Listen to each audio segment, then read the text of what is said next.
వారి channel ప్రిన్సిపల్లో AP రాష్ట్ర వ్యాప్తంగా ఉన్నటువంటి డ్వాక్రా మహిళలకి అదేవిధంగా విద్యార్థులకి రైతులకి రాష్ట్ర ప్రభుత్వం అదిరిపోయే శుభార్త చెప్పిందండి. ముందుగుండా ఈ 3 పథకాలను అయితే తీసుకురావాలని అయితే చూస్తుందండి. ఈ యొక్క 3 పథకాలు అయితే తీసుకొస్తున్నారు. ఈ యొక్క 3 పథకాలకు సంబంధించి ఏ విధంగా అప్లై చేసుకోవాలి, అప్లై చేసుకోవడానికి మీ దగ్గర ఉండవలసిన డాక్యుమెంట్స్ ఏంటి, అదేవిధంగా ఏ తేదీల నుంచి ఈ యొక్క పథకాలు రాబోతున్నాయి అనేది వీడియోలో క్లారిటీగా అయితే ఎక్స్ప్లెయిన్ చేయబోతున్నానండి. వీడియో ఎవరు కూడా స్కిప్ చేయకుండా ఎండ్ వరకు చూడండి. వీడియోలో ఉన్న ఇన్ఫర్మేషన్ యూజ్ఫుల్ అనుకుంటే కనుక తప్పకుండా మన ఛానల్ సబ్స్క్రైబ్ అయితే చేసుకుంటే ఫాలో అవుతుండండి. ఇక ఏపీ రాష్ట్ర ప్రభుత్వం ఏపీలో తల్లికి వందనం పథకం సంబంధించి డబ్బులైతే విడుదలైతే చేయబోతుందండి. ఈ యొక్క పథకానికి సంబంధించి మార్గదర్శకాలన్నీ కూడా ఎప్పటికైతే మనకి రిలీజ్ చేయాలని చెప్పేసి అధికారులకు అయితే సూచించడం అయితే జరిగిందండి. కాబట్టి అధికారులందరికీ కూడా వరుసగా ఈ యొక్క మార్గదర్శకాలు ఏవైతే ఉన్నాయో ఆ యొక్క మార్గదర్శకాలపైన అయితే దృష్టి అయితే సారించారండి. ఇక్కడ మార్గదర్శకాలు అంటే కొత్తగా ఏమీ రావండి, ఆల్రెడీ అందరికీ తెలిసినవే తీసుకొస్తారండి. సో గతంలో మనం చూసుకుంటే కనుక అమ్మఒడి పథకం ఉందండి. అమ్మఒడి పథకానికి రీప్లేస్మెంట్ ఈ యొక్క తల్లికి వందనం పథకం అండి. కాబట్టి ఈ యొక్క తల్లికి వందనం పథకంలో చూసుకుంటే కనుక ప్రతి సంవత్సరం కూడా 15,000 అనేది విద్యార్థి ఖాతాలు అయితే వేస్తారు. ఇంట్లో ఎంతమంది ఉన్నా కూడా ఈ యొక్క పథకాన్ని అయితే ఇస్తామని చెప్పారు. 1 నుంచి ఇంటర్మీడియట్ సెకండ్ ఇయర్ దాకా చదువుతున్న విద్యార్థులు ఎవరైతే ఉన్నారో తప్పకుండా వీరందరూ కూడా పొందొచ్చండి. మీరు సేమ్ ప్రూఫ్స్ అయితే ఇచ్చి తల్లిదండ్రులు ఎవరైతే ఉన్నారో ఈ యొక్క తల్లికి వందనం పథకం డబ్బులు అయితే పొందొచ్చండి. అంటే మీ ఇంట్లో 2 ముగ్గురున్నా కూడా సేమ్ ప్రూఫ్స్, అంటే మీ యొక్క ఆధార్ కార్డ్స్ సేము, అదేవిధంగా మీ యొక్క బ్యాంక్ అకౌంట్ ఏదైతే ఉందో అది కూడా సేము మీరైతే ఇవ్వాలండి. ఇచ్చి మీరైతే ఈ యొక్క తల్లికి వందనం పథకం ద్వారా డబ్బులు అయితే పొందొచ్చు. ఒకరుంటే ఏం ప్రాబ్లం లేదు, లేదా మీకు 2 ముగ్గురున్నా కూడా ఈ సిచ్యువేషన్లో ఏంటంటే మీరైతే పకడ్బందీగా అయితే అప్లై అయితే చేసుకోండి. ఎందుకంటే మీకు అన్ని డబ్బులు రావాలంటే కనుక, విద్యార్థికి సంబంధించిన డబ్బులు మీరు పొందాలంటే కనుక తప్పకుండా మీరు మినిమంగా ముందుగానే ఇవన్నీ రిక్వైర్మెంట్ డాక్యుమెంట్స్ ఏవైతే ఉన్నాయో ఇవన్నీ కూడా వెరిఫై చేసుకోండి. తప్పకుండా ఈ యొక్క పథకానికి అయితే అప్లై అయితే చేసుకోండి. 2 ఉంటే 30,000, ముగ్గురు ఉంటే కనుక 45,000 అయితే పొందొచ్చండి. ఒక సంవత్సరానికి మీకు అయితే వస్తాయి. ఇక తల్లికి వందనం పథకం అనేది ఈ యొక్క పథకానికి సంబంధించి రిజిస్ట్రేషన్ ప్రాసెస్ అనేది మే నెలలో అయితే స్టార్ట్ కాబోతుందండి. జూన్ 15న డబ్బులు అయితే ఖాతాలకైతే జమ చేస్తామని ప్రభుత్వం ఇప్పటికే స్పష్టం చేసింది. అంటే ఈలోగా ముందుగానే ఈ యొక్క మార్గదర్శకాలు అయితే రాష్ట్ర ప్రభుత్వం తీసుకురాబోతుంది. సో యథావిధిగా మనం ఎప్పుడు చెప్పుకున్నట్లుగానే ఈ యొక్క ప్రూఫ్స్ ఏం కావాలంటే విద్యార్థి యొక్క ఆధార్ కార్డ్స్ అనేది ముందుగా రెడీ చేసుకోండి. దాని తర్వాత వారి యొక్క caste income date of birth certificates అనేది అప్లై అయితే చేయండి. అదేవిధంగా మీ యొక్క caste income date of birth certificates కూడా అప్లై అయితే చేసుకునేది పెట్టుకోండి. ఇక రేషన్ కార్డు అనేది కంపల్సరీ అయితే ఉండాలండి. ప్రభుత్వం రేషన్ కార్డు అనేది మ్యాండేటరీ అయితే చేసి అయితే ఉందండి. ఇక దీంతో పాటే పాస్పోర్ట్ సైజ్ ఫొటోస్ అనేది విద్యార్థి అయితే ముందుగానే తీసి అయితే పెట్టుకోండి. ఇక దీని తర్వాత విద్యార్థి 10th ఆపైన చదువు ఉంటే కనుక caste income date of birth certificates అనేవి వస్తాయి. కాబట్టి ఆలోగా కిందకు ఉంటే కనుక తల్లిదండ్రుల యొక్క caste income date of birth సర్టిఫికేట్లు అయితే తీసుకునే అవకాశం అయితే ఉంటుందండి. ఇక స్కూల్స్లోని ప్రైమరీగా రిజిస్ట్రేషన్ ప్రాసెస్ అయితే చేస్తారండి. ఒకవేళ తల్లికి వందనం పథకం డబ్బులు ఎవరైతే విద్యార్థులు 1వ తరగతి నుంచి ఇంటర్మీడియట్ సెకండ్ ఇయర్ దాకా చదువుతున్న విద్యార్థులకు ఇస్తారు. కాబట్టి ఇక ప్రధానంగా స్కూల్స్లో మీకు ప్రైమరీగా అయితే అక్కడైతే డేటా అయితే కలెక్ట్ చేస్తారండి. అక్కడ మీకు వెరిఫికేషన్ కంప్లీట్ అయిపోయిన తర్వాత మీకు సంబంధించి పర్టికులర్గా చూసుకుంటే కనుక గ్రామ వార్డు సచివాలయాలకి అయితే మళ్ళీ అయితే ఈ యొక్క అప్లికేషన్స్ అన్నీ కూడా వెళ్తాయండి. వెళ్ళిన తర్వాత అక్కడ కూడా వెరిఫై చేసుకుంటారు. తల్లిదండ్రుల దగ్గరికి వచ్చి అప్పుడు సచివాలయ ఎంప్లాయీస్ అన్నీ కూడా కలెక్ట్ చేసుకుని సెకండరీ మీ దగ్గర అయితే వెరిఫికేషన్ చేసుకుంటారండి. తంబది వేయించుకుంటారు. ఒకవేళ కనుక మీకు అన్నీ కూడా కరెక్ట్గా ఉంటే కనుక ఈ యొక్క తల్లికి వందనం పథకానికి సంబంధించి డబ్బులు అనేది రిలీజ్ చేయాలని చెప్పేసి అయితే ప్రభుత్వానికి అయితే ఆర్జీ అయితే పెడతారండి. అంటే మీ యొక్క అప్లికేషన్ అనేది పాస్ చేస్తారండి. అప్పుడు ప్రభుత్వం ఏంటంటే ఎవరైతే ఎలిజిబిలిటీ లిస్టులో నేమ్స్ ఉంటాయో వారందరికీ కూడా ఒక తల్లికి వందనం పథకం ద్వారా డబ్బులు అనేది రిలీజ్ చేయడం జరుగుతుందండి. ఈ రకంగా ఏంటంటే ప్రాసెస్ అయితే జరగబోతుందండి. సో దీనికన్నా ముందు మీకు కొన్ని రూల్స్ అయితే రాష్ట్ర ప్రభుత్వం పెట్టబోతుందండి. ఆ రూల్స్ అన్నీ కూడా మస్ట్ అండ్ షుడ్గా అయితే పాటించాలండి. బిలో పావర్టీ లైన్లో ఉన్న వారికి మాత్రమే ఒక సంక్షేమ పథకాలు అయితే రాబోతున్నాయండి. అంటే మీ యొక్క యాన్యువల్ ఇన్కమ్ అనేది సిటీలో చూసుకుంటే కనుక 3 లక్షల లోపు అయితే కిందకైతే ఉండాలండి.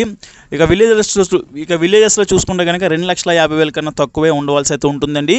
ఇక అదేవిధంగా మీకు సొంత ఇల్లు కలిగి ఉంటే కనుక మీ యొక్క ఇంటి విస్తీర్ణత అనేది 1000 చదరపు అడుగులు దాటి అయితే ఉండకూడదండి. అంతకన్నా తక్కువ అయితే ఉండవలసి అయితే ఉంటుంది. ఇక వ్యవసాయ భూమి కలిగి ఉంటే కనుక సిటీలో 5 acres, విలేజెస్లో 10 acres కింద ఉండాల్సి అయితే ఉంటుంది. లేదంటే అంతకన్నా తక్కువ అయితే ఉండాల్సి అయితే ఉంటుందండి. అంతకన్నా ఎక్కువ ఉంటే కనుక మీకైతే ఒక ప్రభుత్వ సంక్షేమ పథకాలు ఆపేసే అవకాశం అయితే ఉంటుందండి.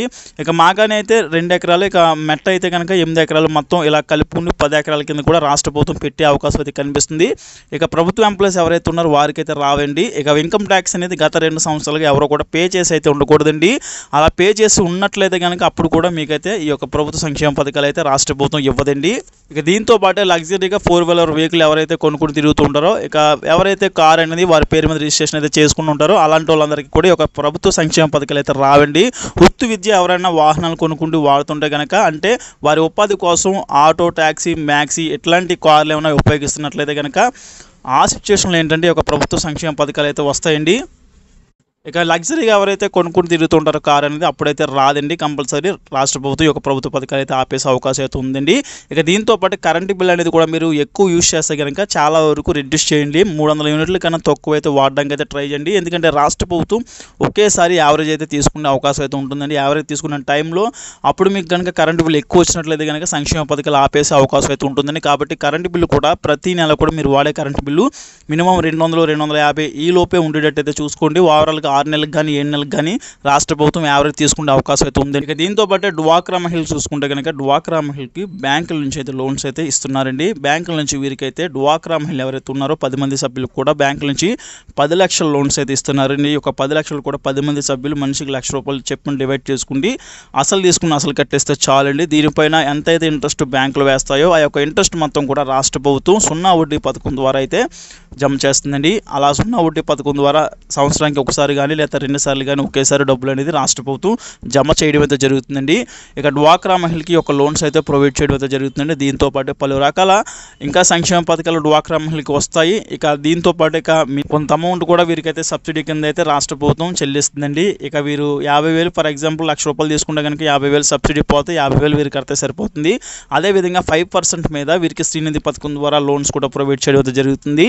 మీకు కనుక డ్వాక్రా మహిళలు ఎవరైతే ఉన్నారో వీరు కంపల్సరీ లోన్స్ ఏమైనా కావాలంటే కనుక కంపల్సరీ మీ యొక్క బ్యాంక్ మేనేజర్ ఎవరైతే ఉంటారో బ్యాంక్కి వెళ్ళి అయితే విజిట్ అవ్వి మీరు కంపల్సరీ డ్వాక్రా మహిళలు అందరూ కూడా తీసుకోవచ్చు. లేదంటే కనుక ఇండివిజువల్గా కూడా ఈ యొక్క లోన్స్ అనేది తీసుకోవచ్చండి. అదేవిధంగా ఎవరైతే ఇళ్ల స్థలాలు వచ్చి ఇల్లు కట్టుకోవాలనుకుంటున్నారో వారికి సంబంధించి చూసుకుంటే కనుక 35,000 0 వడ్డీ మీద ఇస్తారండి వీరికైతే డబ్బులు.